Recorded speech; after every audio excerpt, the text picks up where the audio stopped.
nations, joining us to try to get a handle on those stories and other stories. Retired Army Major General Paul Vallely via Skype from Big Sky Country in Montana. General, we thank you for spending time with us this morning here on America's Forum. Let's begin with Vienna. Secretary of State Kerry there trying to negotiate some sort of agreement to keep Iran out of the nuclear weapons business. What is your assessment of the willingness to negotiate on the part of the Iranians? Well, I think, JD, they'll continue to play us like a fiddle. They know they can play Obama and Kerry as they want. They'll continue to develop their nuclear capability and the extension of supporting terrorist elements around the world. So from this perspective, you're not going to see any headway there.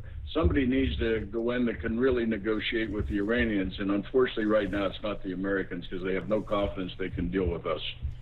General, as I understand it, there's a deadline looming, a deadline of July 20th. If an agreement does not come together by July 20th, what should the United States be prepared to do? Well, I think at this time we need to be prepared to support Israel and the tear down of the borders by the ISIS forces in the Middle East, in Syria, and in Iraq right now. This is more pressing than anything as ISIS becomes more powerful. So when you look at the chessboard over there, you see the Russians continuing to support Assad. So we need to have a strategy over there to deal with today and tomorrow, what we call a forward strategy. So there's several elements over there, but I would continue to work very strongly, for example, with the Egyptians. Well, you mentioned the Egyptians, which brings us to the situation, Paul, involving the latest on the proposed ceasefire between Israel and Hamas.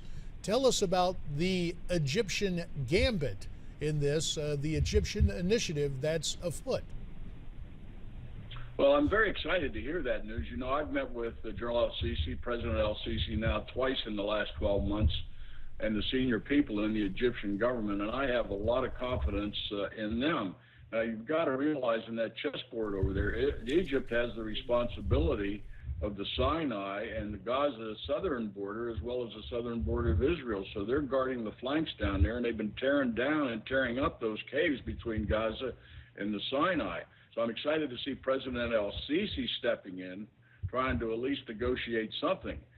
You can't negotiate with Hamas, a terrorist organization. It's been tried I don't know how many times over the last 20 years, but their goal is to destroy Israel, as Iran's goal is to destroy Israel. So with that, the Israelis, as a sovereign nation, have the responsibility to defeat their enemies and to do so. If not, we're going to continue to see this protracted engagement over there between the elements surrounding Israel. Well, General, I want to ask you, the emergence of al-Sisi, and you're very comfortable with that, and I think a lot of people are because this has been what's happened in the past here. Do you see this as the Arab Spring kind of coming full circle now, where al-Sisi seems to be getting Egypt back on track, that people seem to be just looking for some stability there, and this is a situation that has worked in the past, where you have somebody who might be quote-unquote a dictator like Mubarak, but somebody with a strong hand who we feel like we can trust in the region? Well, I was briefed by el-Sisi and the staff over there as to what their future plans were after the elections. And of course, they're on track to rebuild the economy, number one, in Egypt, but also it's important from a national security basis of the Egyptians that they protect their borders. So you've got Libya, which is a boiling pot over there on the western side of Egypt. You've got Sudan to the south. And then when you see the responsibility to guard the Suez Canal and the commerce that is involved there in the whole Middle East and the whole world, when you look at what passes through the Suez Canal, but you have the Al-Qaeda buildup that's been in Libya as well as in the Sinai, and of course the support of arms and equipment going in through those caves between Egypt and Gaza. So Egypt realizes that they are an important part of this whole chessboard over there. So I'm excited. I think they're very smart people. They're very intelligent, but they have a plan. They look to the future. And John, what General al-Sisi had said to me, said, why doesn't America look through our eyes once in a while over here in the Middle East, rather than looking through their eyes, your eyes all the time? And that's very important to understand. You got to get on the ground over there and look through their eyes of what they're up against each and every day. General Vallely, as you talk about what's happening on the other side of the world with borders being violated, with different tunnels underneath that Israeli border, let's talk about our southern border and the situation closer to home. Border security and national security, the terror threat as it relates to illegal immigration. What is your assessment of that threat? Well, the threat is great, not only to those states that border Mexico, but also you have to look at what may be coming across the border under a guise of refugees, and that being these terrorist cells that we know that have an extension out of the Middle East across our borders, create cells deep into America. So that's why it's important right today we stop anybody from crossing our border down there. We have to do that immediately. And I cannot understand why Governor Perry, who controls the National Guard, doesn't call up his own National Guard rather than depending on the federal government. He has a right to do that, as all those bordering states do, to protect the interests of the states. But I would also look at putting in a 20-kilometer no-go zone south of our border into Mexico. And the fact, as we can obtain information on intelligence movement of threats against the United States, that we neutralize those threats in that no-go zone. But we've got to be very proactive down there, because it's going to get worse and worse each day. And of course, the refugees, these children, are just pawns in this whole scheme. Paul, only a couple of minutes remain. On Sunday, Attorney General Eric Holder appeared on this week on ABC News talking about our immigration situation, saying this government is enforcing the laws as they stand, but again insisting on comprehensive immigration reform. Let's listen together to the Attorney General, then we'd like your reaction.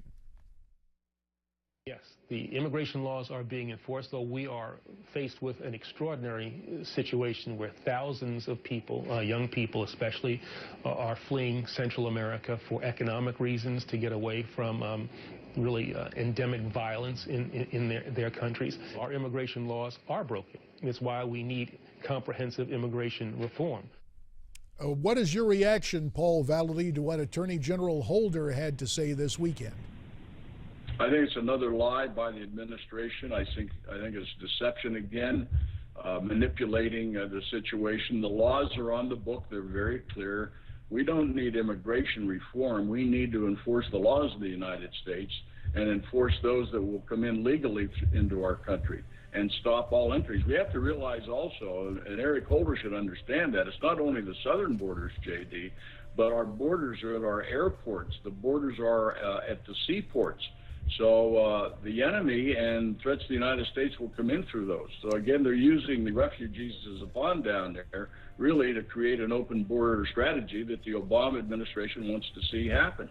General Paul Vallely, we will have to leave it right there. We look forward to our next visit, but we thank you for your assessment both of the Middle East and what's happening in our own backyard. Sobering way to start this morning. Yeah, we talked about that and the airport situation. Think about Miami International Airport, how many people are coming through that with tourist visas. There's more ahead. Please stay tuned to America's Forum.